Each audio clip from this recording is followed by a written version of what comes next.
அருள் திரு தந்தை ஜேக்கப் அவர்களே, இந்த பள்ளியின் முதல்வர் தந்தை சி சகாயராஜ் அவர்களே, தந்தை கென்னடி அவர்களே, கிரகரி ராஜன் அவர்களே, மற்றும் உள்ள அருள் தந்தையர்களே, அன்பார்ந்த அருள் சகோதரி மார்சலின் அவர்களே, மற்றும் உள்ள பாசமான அருள் தந்தையர்களே, இந்த பள்ளியின் மாணவர்களே, மிக முக்கியமாக இன்றைக்கு இந்த விழாவை கண்டு களிக்க கூடி வந்துள்ள இந்த பள்ளியில் பயில்கின்ற குழந்தைகளின் பாசமான பெற்றோர்களே, உங்களுக்காக மிக நல்ல விருந்து காத்திருக்கிறது இந்த பிள்ளைகளுடைய கலை நிகழ்ச்சிகள் வழியாக.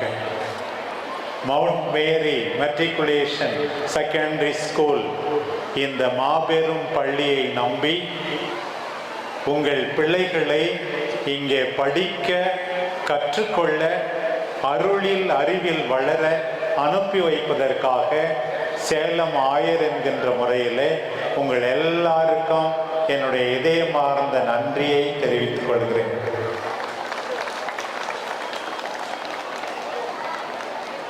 அன்பார்ந்தவர்களே, திருமணத்தினுடைய நோக்கம் என்ன என்று கத்தோலிக்க திருச்சபை சொல்லும்போது, அவர்கள் கணவன் மனைவியும் ஒருவர் ஒருவருக்கு உற்ற துணையாக இருக்க வேண்டும். முதல் நோக்கம். இரண்டாவது நோக்கம், அவர்கள் குழந்தைகளை பெற்றெடுக்க வேண்டும். மூன்றாவது நோக்கம், பெற்ற குழந்தைகளை வளர்க்க வேண்டும் என்று சொல்லியிருக்கிறது. உற்ற துணையாக ஒருவருக்கொருவர் இருப்பது, வாழ்நாள் எல்லாம் குழந்தைகளை பெற்று கடவுளுடைய படைப்பு தொழிலிலே பங்கேற்பது, அதைவிட முக்கியமாக அந்த குழந்தைகளை வளர்ப்பது. தாயின் கருவிலேயே உருவான நாளிலிருந்து ஒரு தாயும் தந்தையும் பிள்ளையை வளர்க்கின்றார்கள்.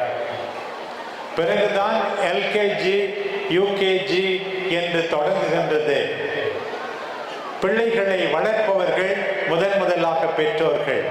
அதற்கடுத்து மீண்டும் மீண்டும் அவர்களை பள்ளிக்கூடத்திலே பெற்றெடுக்கின்ற ஆசிரியர்கள் அவர்களை உண்மையாகவே மலரச் செய்கின்றார்கள். ஒளிமயமான எதிர்காலத்துக்கு தங்களையே தயாரிக்கிறார்கள்.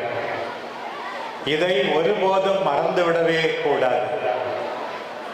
உங்கள் பிள்ளைகள் படிக்கின்ற பள்ளிக்கூடத்தோடு நீங்கள் ஒத்துழைக்கிறீர்கள் என்பதற்கு இன்றைக்கு உங்களுடைய பிரசன்னம் ஒரு சிறந்த சாட்சி. நீங்கள் இந்த பள்ளியின் மீது, ஆசிரியர்கள் மீது, தலைமை ஆசிரியர் மீது மதிப்பும் மரியாதையும் வைத்திருக்கிறீர்கள் என்பதற்கு இன்றைக்கு உங்களுடைய பிரசன்னம் மிகச்சிறந்த அடையாளம். இங்கே இந்த பிள்ளைகள் எல்லாம் ஒவ்வொரு நாளும் ஞானத்திலே, அருளிலே, அறிவிலே, வயதிலே வளர வேண்டும் என்று நானும் வாழ்த்துகின்றேன், ஆசிக்கின்றேன். அன்பார்ந்த பெற்றோர்களே, ஆசிரியர்களே, அருள் தந்தையர்களே, அருள் சகோதரிகளே, மற்ற விருந்தினர்களே, உங்கள் எல்லாருக்கும், குறிப்பாக இந்த குழந்தைகளுக்கும் நான் இன்றைக்கு சொல்லிக் கொள்ளுகின்ற முக்கியமான செய்தி, நாம் எல்லாரும் இரைச்சல்களின் மத்தியிலே வாழ்ந்து கொண்டிருக்கிறோம். எங்கே பார்த்தாலும் ஒரே சத்தம். பஸ்ஸில் பயணம் செய்தாலும் ஒரே சினிமா பாட்டு, மார்க்கெட்டில் ஒரே சத்தம். இரைச்சல்களின் மத்தியிலே வாழ்ந்து கொண்டிருக்கிறோம். இன்றைக்கு சத்தம் அதிகம், மௌனம் குறைவு. பேசுகிறவர்கள் அதிகம், கேட்கிறவர்கள் குறைவு.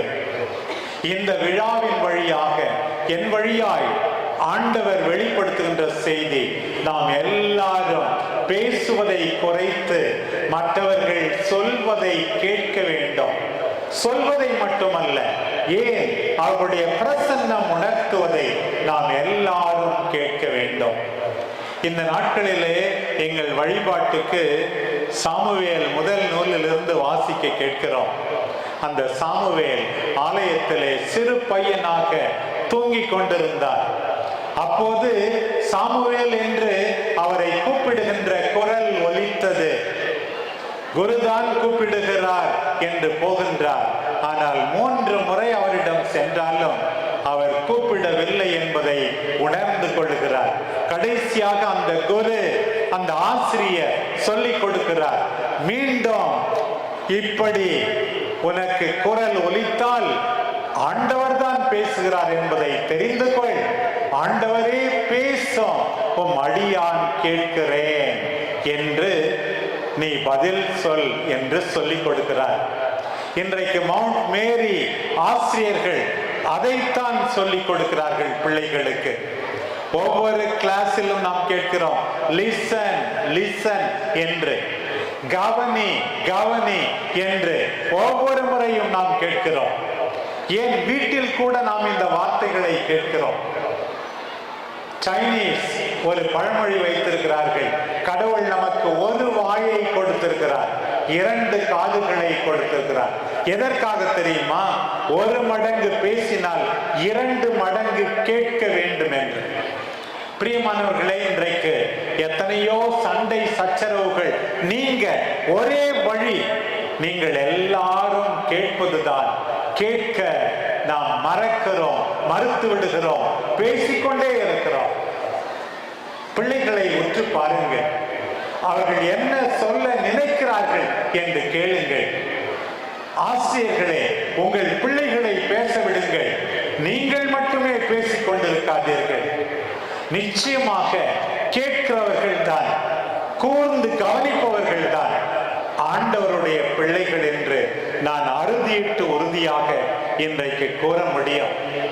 சில பேர் மொபைலில் பேசும்போது கூட நம்மை பேசவே விட மாட்டார். அவர்கள் 4 சென்டென்ஸ் பேசினால் நம்மை 1 சென்டென்ஸ் கூட பேச விட மாட்டார்கள். எல்லாம் தெரிந்தவர்கள் போல அவர்கள் நினைத்துக் கொள்வது பாருங்கள். ஒரு ஊர்ல ரொம்ப நாள் மழை இல்லையா, பாட்டி பேர பிள்ளைங்கிட்ட சொன்னாங்க, பிள்ளைகளா ரொம்ப நாள் கழிச்சு மழை பெய்ஞ்சிருக்கு, இந்த குடங்களை கொண்டு போய் வாசல்ல வைங்க, மழை தண்ணியாவது பயன்படுத்தலாம் என்று. பிள்ளைகள் ரொம்ப நாள் கழித்து மழை பொழிந்த பிறகு அவர்களுக்கு என்ன ஆசை? மழையில விளையாட வேண்டும் என்றுதான். குடத்தை வைத்து பார்த்தார்கள், தரை சமமாக இல்லை, மீண்டும் மீண்டும் கவிழ்ந்தது. குடத்தை கவிழ்த்து போட்டுவிட்டு போய் விளையாட தொடங்கிவிட்டார். 4 மணி நேரம் நல்ல மழை. மழை முடிந்ததும் பாட்டி சொன்னார்கள் பிள்ளைகளை பார்த்து, அந்த குடங்களை எடுத்து வாருங்கள் என்று. குடங்களை எடுத்து வந்தார்கள். ஒரு சொட்டு தண்ணி கூட குடத்தில் இல்லை. மழை பெய்தது உண்மை, குடம் மழையில் இருந்தது உண்மை. மழை நீரை ஏற்க குடம் தயாராக இல்லை. பிரியமானவர்களே, ஆண்டவருடைய அருள் நம்மை தேடி வருகிறது. ஆண்டவருக்கு செவி சாய்க்க வேண்டும், ஜெபத்தினால் அடுத்தவர்களுக்கு செவி சாய்க்க வேண்டும். அவர்களை உற்று பார்ப்பதா, காது கொடுத்து கேட்பதா, அப்போது ஆசீர்வாதம் பெருகும். பிரியமான மவுண்ட் மேரி பிள்ளைகளே, ஆசிரியர்களே, இங்கே வந்திருக்கிற விருந்தினர்களே, பாசமான பெற்றோர்களே, எல்லாரும் கேட்க நம்முடைய காதுகளை திறப்போம், பார்க்க நம்முடைய கண்களை திறப்போம், நல்லது செய்ய நம்முடைய இதயங்களை திறப்போம்.